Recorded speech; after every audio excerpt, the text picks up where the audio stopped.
So today I'll be talking about communications in the cybersecurity field, and more specifically, kind of how those communications tie in with what a security professional will do on a day-to-day basis.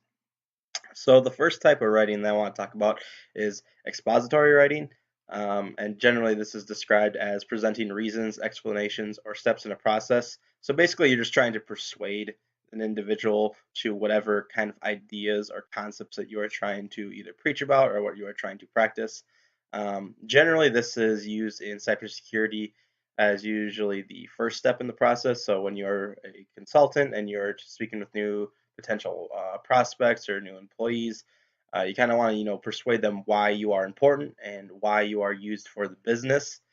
So generally, a new employee or a new client might ask, why are you needed? Why are you important to the business? And you have to explain to them, the dangers that can happen if they get attacked, or what can happen if they fail to heed some of your warnings when it comes to the aspects of cybersecurity.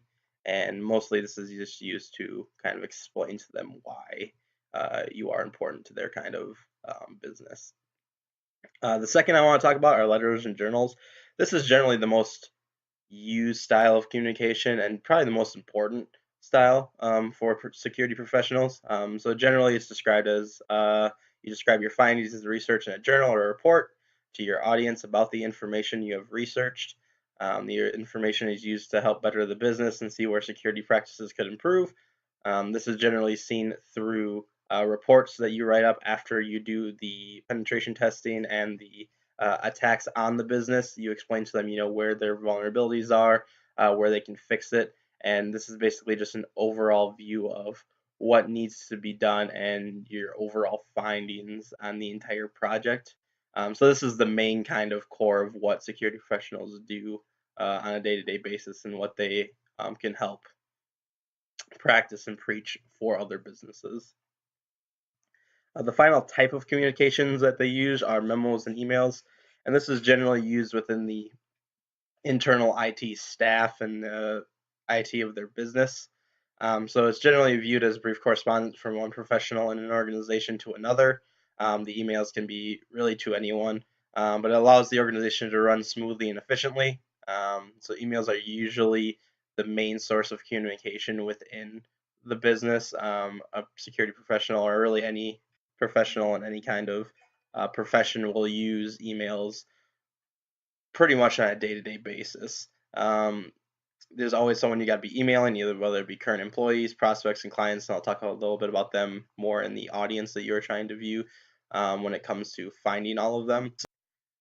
So the next thing I want to talk about is the audience. There's really three main parts of the audience that you need to describe when it comes to cybersecurity professionals.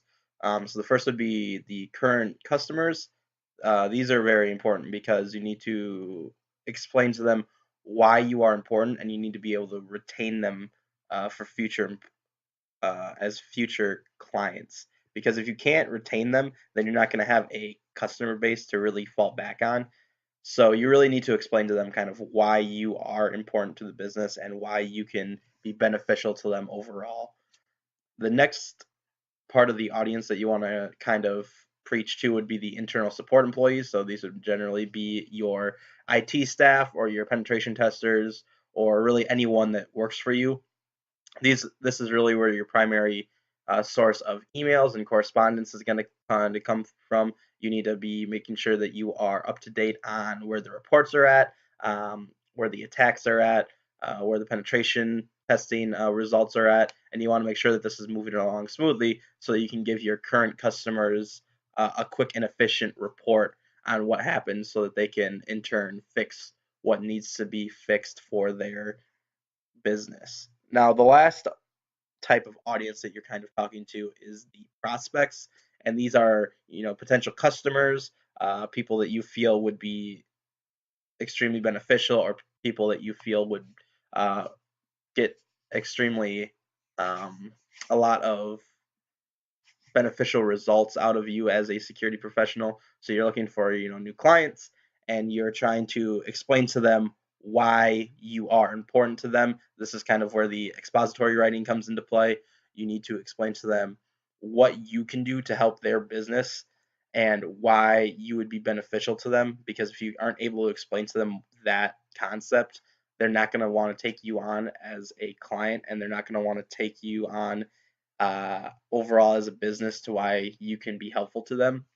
So prospects are one of the most important audiences you kind of have to preach to, because without them, you really are showing your main point of persuasive writing and speaking, and kind of showing all of the types of communication that can be helpful to them, because they are also where your reports are going to. You're going to be emailing them back and forth, and it's really going to show exactly how you as a security professional interact with all of your customers and your potential customers as a result. Lastly, I want to talk about a few statistics that they kind of mentioned in my research that I thought was quite interesting. So it's really surprising that after how much we talked about how important emails are, that actually only 1/3 of emails are opened. I found this surprising, and I thought that was kind of important to the effectiveness of your business. You want to make sure that everybody is opening their emails, and opening ones that are specifically important to your business. Another one that I thought was interesting is that 60% of internal communication professionals do not actually measure internal communications, which I found that extremely frightening, considering that's what their main job and profession is to do. But specifically in a cybersecurity law firm or security firm, you want to make sure that you, as a consultant, understand what is happening in your internal communications, and you make sure, because you are a cybersecurity professional, you're a security professional, you are preaching the security of other companies. You want to make sure that your own security is top notch, and you want to make sure that the communication within your own company is effective, so that you don't offset potential new prospects and employees and customers as a result.